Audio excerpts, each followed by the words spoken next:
امت کے 2 افراد کسی معاملے میں بحث کر رہے تھے. ایک نے کہا مولا اس نے زندگی میں مجھ پہ ظلم کیا تھا, میں اب ظلم کا بدلہ چاہتا ہوں, اس کی نیکیاں میرے کھاتے میں ڈال دی جائیں. اللہ رب العزت ارشاد فرما کہ اس کی تو نیکیاں ہیں ہی نہیں, اب کیا کیا جائے؟ کہا مولا پھر میرے گناہ اٹھائے جائیں اور اس کے سر ڈال دیے جائیں. حضور اس جملہ بولنے کے بعد آپ نے زاروں قطار رونا شروع کر دیا, آنسو بہنے شروع ہو گئے. پھر حضور صلی اللہ علیہ وسلم نے ارشاد فرمایا کہ اللہ رب العزت کو دونوں پہ رحم آئے گا, ظالم پہ بھی اور مظلوم پہ بھی, معاف کرنے والے پہ اور جسے معاف کے, دونوں پہ رحم آئے گا. اللہ رب العزت ارشاد فرمائے گا اس انسان کو جو مظلوم ہوگا, نظر اٹھا کے جنت کی طرف دیکھو, وہ دیکھے گا کہ سونے کا شہر ہے, سونے کے محلات ہیں, موتی جڑے ہوئے ہیں. کہے گا مالک کتنے خوبصورت محل کس کے ہیں؟ اللہ ارشاد فرمائے گا جو اس کی قیمت ادا کرے گا اسے مل جائیں گے. مولا قیمت کیا ہے؟ اللہ ارشاد فرمائے گا اپنے مسلمان بھائی کو معاف کرنا ان محلات کی قیمت ہے. وہ کہے گا مالک تیری رضا کی خاطر میں نے اپنے اس بھائی کو معاف کر دیا ہے. اللہ رب العزت ارشاد فرمائے گا اب اپنے بھائی کا ہاتھ پکڑ اور اسی کیفیت میں دونوں جنت میں داخل ہو جاؤ. سبحان اللہ. آخر میں صرف اتنا عرض کرنا چاہوں گا کہ سرور بھائی وہ ایسا خوبصورت سفر ہے جس کی طرف آپ نے مجھے اشارہ کیا ہے کہ کوئی یادیں شیئر کر دی جائیں. یقیناً اتنا بابرکت مقدس سفر ہے کہ انسان جتنی دفعہ جائے اتنی دفعہ پیاس میں مزید اضافہ ہوتا ہے. بے شک. اور ایک آج میری نظر سے آپ کا بھی ایک اقتباس گزرا ہے اور میں بھی اکثر اس چیز کو سوچتا ہوں کہ ہمیں بہرحال ان چیزوں کو غور کرنا چاہیے کہ ہمیں وہاں حاضری خالصتاً اللہ اور اس کے رسول کے رضا کی خاطر دینی چاہیے تاکہ اس حاضری کا صدقہ اللہ رب العزت ہمارے نامہ اعمال کو گناہوں سے پاک کر دے. یہ جو سوشل میڈیا کا دور ہے یہ فتنوں کا دور بھی ہے, کہیں ہم کچھ لوگ جان بوجھ کے کچھ بھول چوک میں بھی اس معاملہ کر گزرتے ہیں, کہیں ایسا نہ ہو جائے کہ ہمارے سارے اعمال ضائع ہو جائیں, کیونکہ وہاں پہ آواز کو بلند کرنا بھی یہ منع ہے اور اعمال کا ضیاع کا باعث بنتا ہے. اور آپ نے بھی دیکھا ہوگا کہ معجزہ شریف پہ لوگ حاضری دے رہے ہوتے ہیں, موبائل بھی آن ہوتے ہیں, باتیں بھی چل رہی ہوتی ہیں, لائیو کالز ہوتی ہیں, اس قدر تکلیف ہوتی ہے, دل دکھتا ہے. یہ ایک عاجزانہ میری اپنے دیکھنے والوں اور بزرگوں کی خدمت میں گزارش ہے, پیغام ہے کہ یقیناً ہمیں اس مقام کا جو احترام ہے جو اہل بیت اطہار صحابہ نے ہمیں پیغام دیا ہے, جو سکھایا ہے, اس کے مطابق اپنی حاضری دینی چاہیے تاکہ رب اور اس کا رسول حقیقی معنوں میں ہم پہ کرم اور فضل فرمائے. آمین آمین. لیلۃ القدر ڈاکٹر صاحب فرمائیے اس کے حوالے سے کچھ. آج تو معافی مانگنے کی بھی رات ہے, اور لیلۃ القدر معافی مانگنے کی بھی رات ہے اور معاف کر دینے کی بھی رات. بالکل. معافی مانگنے والے کو اللہ تعالیٰ معاف فرماتا ہے اور معاف کر دینے والے کو اللہ تعالیٰ اس کے اجر میں مزید اضافہ فرماتا ہے. میں سرور بھائی کہ لیلۃ القدر کے اندر اللہ تبارک و تعالیٰ جن لوگوں کو معاف نہیں فرماتا ان میں جن لوگوں کا ذکر آتا ہے وہ حقوق العباد کے حوالے سے بڑی اہم چیزیں ہیں. تو اس میں ہمیں اس کی طرف بھی خاص طور پر توجہ کرنی چاہیے, والدین کے ساتھ حسن سلوک کے حوالے سے. اور اللہ نہ کرے اگر کوئی کسی غلط فعل کے اندر, شراب کے اندر مبتلا ہے, بدکاری کے اندر مبتلا ہے, آج کی رات اللہ کی بارگاہ میں اپنی بخشش کی رات ہے, اللہ تعالیٰ سے معافی مانگ لی جائے اور آئندہ نہ کرنے کا عزم مصمم کر لیا جائے. اچھا, توبہ کی ایک تو صورتحال یہ ہے کہ جس کا تعلق اللہ کے حقوق کے ساتھ ہے, اس میں یہ ہے کہ ہم صدق دل سے اپنی خطا پر شرمندہ ہوں, اللہ تعالیٰ سے معافی مانگے اور آئندہ نہ کرنے کا پکا ارادہ کریں. اور جس کا تعلق بندوں کے حقوق کے ساتھ ہے وہ جب تک اللہ کے بندے معاف نہیں کریں گے اس وقت تک نہیں ہوگا.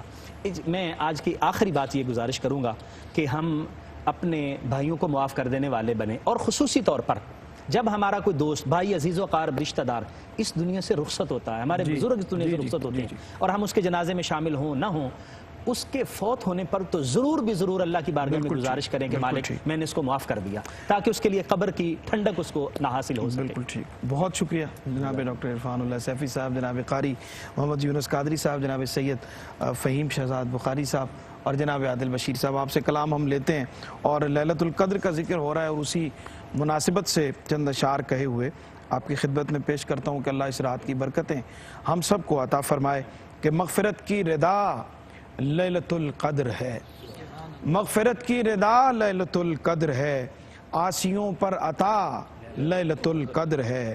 عرش سے آ رہی ہے صدا مانگ لو, عرش سے آ رہی ہے صدا مانگ لو, بندگان خدا لیلۃ القدر ہے, بندگان خدا لیلۃ القدر ہے. آج کی شب ہی قرآن نازل ہوا, آج کی شب ہی قرآن نازل ہوا, نور کا سلسلہ لیلۃ القدر ہے. برکتوں والی ہیں اور راتیں مگر شان تیری جدا لیلۃ القدر ہے۔ حق تعالیٰ کے انعام و اکرام کی چل رہی ہے ہوا، لیلۃ القدر ہے۔ شاہ کونین نے ہم کو دی ہے خبر، رحمت کبریا لیلۃ القدر ہے۔ آسیوں کے لبوں پر ہے سرور رواں، جنتوں کی ہوا لیلۃ القدر ہے۔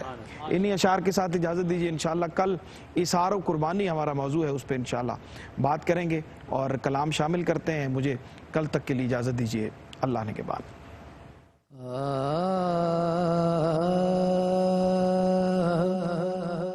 میری زندگی کا تجھ سے یہ نظام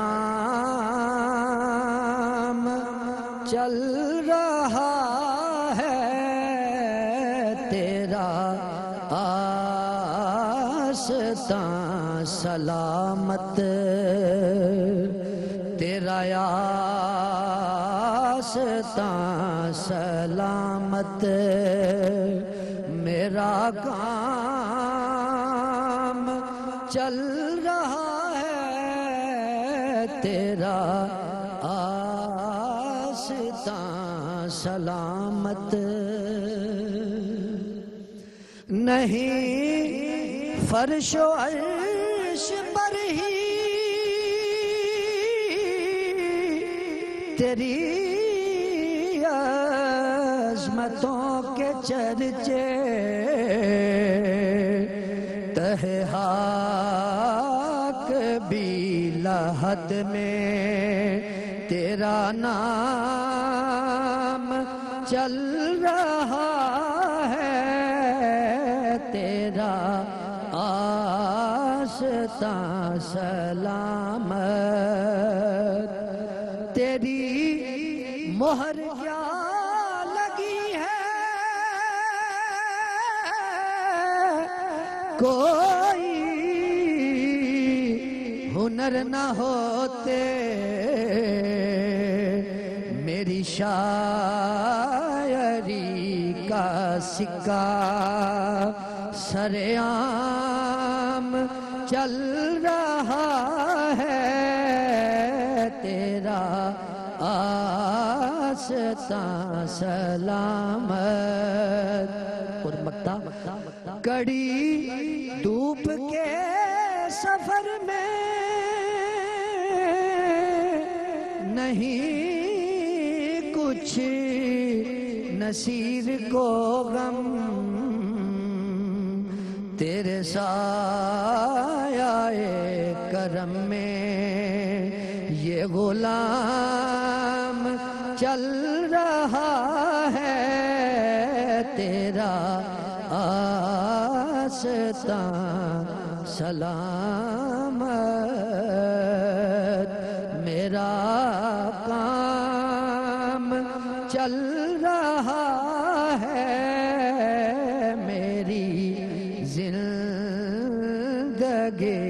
کا تجھ سے یہ نظام چل رہا ہے۔ پیر صاحب کا شعر آپ نے مقطع ذرا دوبارہ عطا کر دیں، بہت خوبصورت دعا۔ کڑی واہ واہ۔ دھوپ کے سفر میں